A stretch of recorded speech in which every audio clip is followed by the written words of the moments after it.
Today, I want to dig into something that I think gets misunderstood all the time when we talk about the city's budget, and that's capital projects.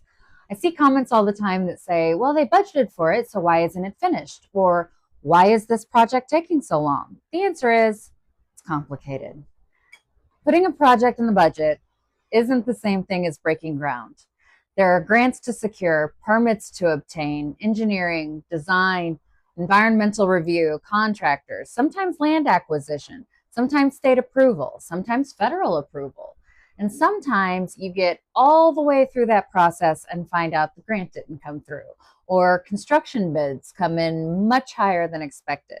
So today, I want to explain what I saw in the capital budget, why I'm actually encouraged by a lot of it, and what I think residents should be paying attention to over the next few years. One thing I really appreciated is seeing a much more organized capital improvement plan than we've had in the past. Having projects listed together made it much easier to understand what the city is trying to accomplish over several years instead of looking at each project in isolation in their own department. It may not be exciting, but it matters because good planning usually saves money. It also gives residents a chance to understand where projects fit into the bigger picture. One thing I think is really important to explain is the difference between operating money and capital project money. I've seen people ask, well, why can't we use project money to hire more employees? Because we usually can't. Most capital funds are legally restricted. Bond money has to be used for the projects it was borrowed for. Grant money has to be used for the purpose the grant was awarded. Gas tax money has restrictions. Stormwater funds have restrictions. Those dollars generally cannot just be moved over to pay salaries or cover operating expenses. They're different buckets of money. Understanding that makes a lot of budget discussions make a lot more sense. One thing that stood out to me was just how much infrastructure work is planned. Stormwater improvements, road construction, sidewalk improvements, seawalls, pier rehabilitation, public buildings, flood resilience projects, accessibility improvements. They're not glamorous projects. Most people won't take a picture next to a stormwater pipe. But when your neighborhood floods less, that's where those investments show up.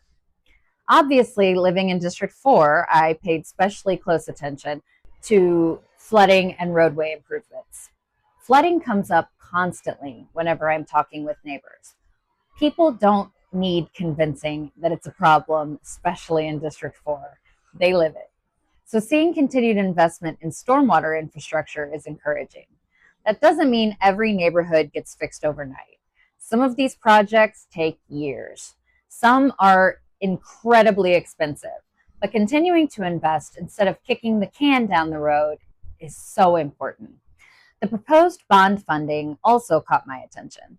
The city is looking at issuing another $10 million in bonds to accelerate road and sidewalk improvements. Atlantic Boulevard was discussed as one of the early priorities. I think everyone would agree we'd all love to see every road fixed tomorrow. Unfortunately, that is not a reality. One statistic really put things into perspective. Completely rebuilding one city block averages around $700,000. If a road only needs milling and paving, that's closer to $180,000. That's still a tremendous amount of money. When you start thinking about how many miles of roadway the city maintains, you realize why these projects have to be prioritized carefully. One question I always hear is, why did they fix that street, particularly ones in Old Town, before mine? There's actually a system behind it. Engineering looks at pavement conditions, traffic volumes, safety concerns, and several other factors when deciding what rises to the top. They do also try to spread those out across the island. Do I think residents should be able to see that information more easily? Absolutely. The engineering department mentioned having more detailed paving plans and street lists online. I think that is a very good thing. If residents know where their neighborhood falls in a schedule, they can at least understand why. Transparency doesn't make potholes disappear, but it builds trust. Another thing I found encouraging is how aggressively staff continues pursuing grants. You'll hear people say, "Why are we applying for so many grants?" Because every grant dollar we receive is one less dollar that local taxpayers have to provide. Now, grants aren't magic. Most are reimbursement based. That means the city often has to spend money first and get reimbursed later. Some grants also require matching funds from the city, and not every grant application gets approved. So when you see a project listed in the budget, it doesn't necessarily mean every dollar has already been secured. That's why you'll sometimes see projects move around from year to year. There are several projects that residents have been asking me about. The Southernmost Point Plaza improvements, Mallory Pier, the Reynolds Street Pier, Higgs Beach, public building improvements, seawalls. Many of these continue moving through the planning and funding process. Some have grant funding, some have partial funding, some are waiting on permits, and some are waiting for reimbursement. That's another reason I like going through these documents. It gives a much clearer picture than hearing the city spending millions. Well, millions on what? That's the question we should always be asking. One thing I also appreciated hearing was that the city plans to hold a public workshop specifically on the capital improvement strategic plan. I love that.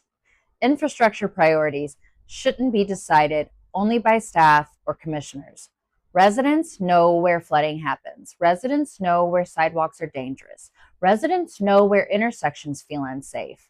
Those experiences are valuable, and public participation makes those plans better. That happens July 29th at 2 p.m. on a Wednesday. So be sure that you can either make it or you fill out the survey. I do have questions that I hope get answered before September. I'd like more clarity on which grant-funded projects are most vulnerable if funding doesn't come through. I'd like better timelines that residents can actually follow. I'd like easier ways for people to see project status without having to dig through hundreds of pages of budget or into the bowels of the city website.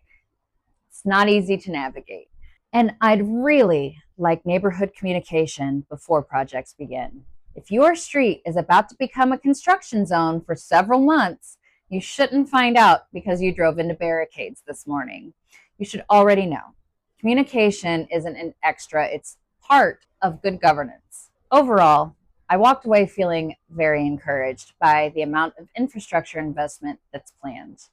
We're talking about projects that protect our roads, improve drainage, strengthen public spaces, repair aging facilities, and prepare Key West for the future.